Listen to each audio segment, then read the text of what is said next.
जा ई तो टूट गईल। पुत्र गणेश जी पिताश्री। एकरा के साइड में धो दो ना तो तहर मम्मी देखी है तो खिसियाए लगी है। हम दोसर लेके आवतनी। अवश्य।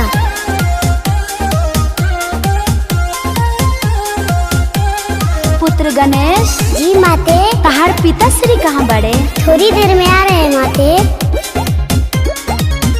अरे जाटा साफा करे ले जहिया ए बाबू तोड़ देले नए कहिया।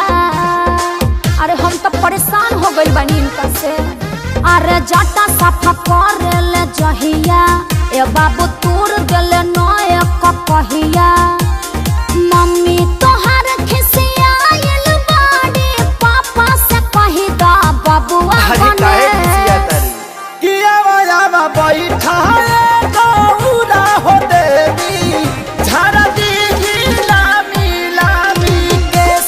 किया वाला बैठा गौरा हो देवी झारा दी लामी लामी केस। ई सब नाशा करावता। नासा छोड़ दीजिए पिताश्री।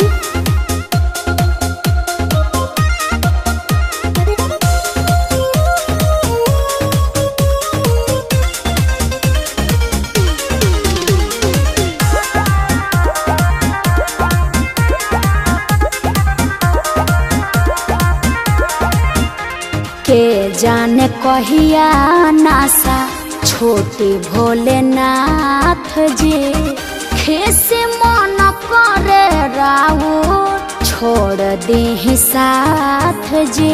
अरे ना प्रिय सुनी गहुरा जी यही से नरुसल करी खिसिया ही जानी हमरा और पौआ पड़ी।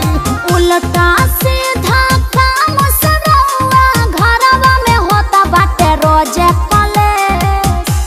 किया वाला बैठा गौरा हो देवी झारा दी लामी लामी केस। किया वाला बैठा गौरा हो देवी झारा दी लामी लामी केस।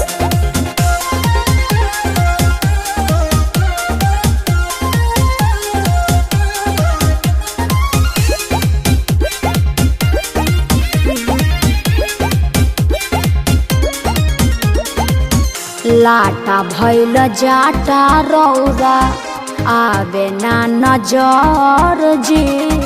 साल भर में सावन महीना नहाने देव घर जी।